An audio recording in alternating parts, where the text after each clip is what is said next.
আমরা এখানে দুর্ঘটনা সংঘটিত হওয়ার পরে প্রথম রেসপন্ডার টিম হিসেবে আমরা এই স্কুলে প্রবেশ করি এবং স্কুলে প্রবেশ করার পরে আমরা এই অবস্থানে এসে প্রথমেই দুটি লাশ দেখতে পাই। তার মধ্যে সম্ভবত একজন মা এবং তার ছেলের লাশ ছিল।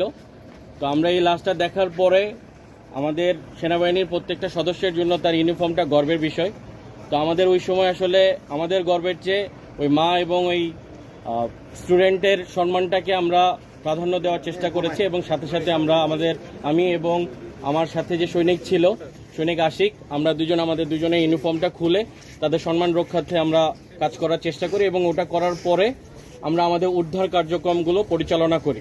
আমরা আনুমানিক 7টা থেকে 7:30 পর্যন্ত আমরা এই কাজ অব্যাহত রাখি এবং 7:30টার দিকে আমরা আমাদের কাজ উদ্ধার কার্যক্রম শেষ করে আমরা আমাদের ক্যাম্পে প্রত্যাবর্তন করি। ধন্যবাদ। আপনারা মৃতর সংখ্যা নিয়ে নানা ধরনের কথা শোনা যাচ্ছে, আপনারা ব্যক্তিগতভাবে আপনাকে যদি বলি যে কয়জন মৃত মানুষকে উদ্ধার করতে পেরেছিলেন অক্ষত অবস্থায় বা আমরা এখানে কাজ করছিলাম, এক একজনের পক্ষ থেকে যে যতটুকু সম্ভব আমরা সাহায্যের হাত বাড়িয়ে দিয়ে চেষ্টা করেছি। তাদের সমন্বয়ে আসলে সঠিক তথ্যটা আপনারা পেয়ে যাবেন। আসলে আমরা ওই উদ্ধার কার্যক্রমটাকেই মেইন ফোকাসে রেখে কাজ করেছি। কতজনকে আসলে নিয়ে যেতে পেরেছি বা ওই সময় আসলে আমাদের আর ওইটা কাজ করে নাই। আমরা যাদেরকে সামনে পেয়েছি তাদেরকে একটা নিরাপদ স্থানে নিয়ে যাওয়ার জন্য কাজ করেছি। বিমানটি বিধ্বস্ত হওয়ার কতক্ষণ পরে আপনারা পৌঁছান এখানে? আমরা এখানে আনুমানিক 2 থেকে 3 মিনিটের মধ্যে আমরা পৌঁছাই। যেহেতু আমাদের ক্যাম্পের লোকেশন আপনারা সবাই জানেন 100 থেকে 150 গজের মধ্যেই, যার কারণে আমাদের আসতে খুব বেশি সময় লাগে না। আমরা 2 থেকে 3 মিনিটের মধ্যে আমরা উপস্থিত হতে পারি। কি ভয়াবহতা দেখলেন? আগুনের বর্ণনাটা যদি একটু বলেন। আগুনের ভয়াবহতাটা এখানে যেই এয়ারক্রাফটটা যে জায়গায় ক্র্যাশ করেছে সেই জায়গায় তো আগুনের প্রজ্বলনটা ছিল, সাথে তার সামনেই দুটি লাশ পড়েছিল। আমাদের এই স্পটে এসে আমরা প্রথমে এটাই দেখতে পাই যে আগুনটা হচ্ছে স্কুলের যে কক্ষটাতে আগুন জ্বলেছিল এবং তার সামনে দুটি লাশ। এটাই আমাদের প্রথম দৃশ্য এই স্পটে এসে। ওটা দেখার পরে আমরা আমাদের উদ্ধার কার্যক্রমটা শুরু করি। আগুনের ভেতর থেকে তো কাউকে উদ্ধার করা সম্ভব হয়নি ওই সময়, না?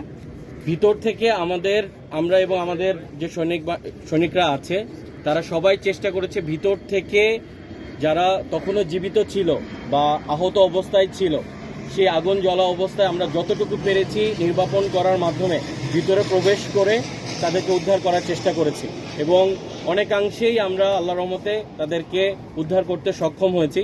যেটা আপনারা এখন হসপিটালগুলোতে খবর নিলে দেখতে পাবেন যে বিপুল পরিমাণের ছাত্রছাত্রীরা তারা এখনো হসপিটালে চিকিৎসাধীন অবস্থায় আছে। তারা মূলত আমরা যখন এসে দেখি যে তারা স্কুল এই বিল্ডিংয়ের ভিতরেই ছিল এবং কৃতজ্ঞতার সাথে আসলে বলতেই হয় এই স্কুলে যারা স্টুডেন্ট ছিল তারা আমাদেরকে যথেষ্টভাবে সহযোগিতা করেছে। তাদের সহযোগিতা এখানে আমাদের সেনাবাহিনীর সদস্যর সাথে তাদের যে সাহায্যের যে হাত, এটা কোনো অংশেই কম না। আর একটা বিষয় যে এই যে একটা সিঁড়ি আমরা দেখতে পেয়েছি যে একটা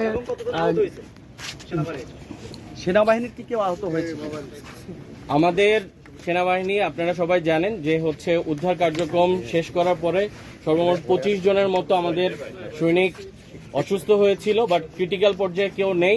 বর্তমানে 11 জনের মতো সৈনিক আমার এখনো ঢাকা সিএমএইচে চিকিৎসাধীন অবস্থায় আছে। আরেকটি বিষয়, একটি গেট দিয়ে আমরা দেখতে পেয়েছি যে সামাজিক যোগাযোগের মাধ্যমে একটি ফুটেজ যেটিতে গেট দিয়ে বাচ্চাদেরকে নামিয়ে আনতেছিলেন আপনারা, ওগুলো সবাই কি অবস্থায় ছিল বা গেটটা কোথায় পেলেন ওই বিষয়টা যদি একটু বলতেন। আমরা এখানে যেই স্কুলে যে গ্রিলটা দেওয়া আছে, যেই আপনারা দেখবেন যে হচ্ছে বারান্দাগুলোতে গ্রিলের মাধ্যমে আছে বা 2 সাইডে গ্রিলের মাধ্যমে তাদেরকে ক্লাসের বা হচ্ছে স্কুলের যে পরিধিটা ছিল আমরা ওটাই ভেঙে মেনলি স্লাইডিং এর একটা ব্যবস্থা করি, যেটা আপনারা দেখেছেন।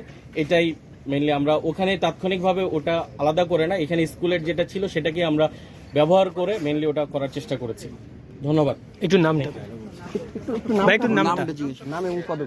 আমি মেজর মেহেদি, আমি বর্তমানে 43 মিসাইল রেজিমেন্টে ব্যাটারি কমান্ডের দায়িত্বে রয়েছি।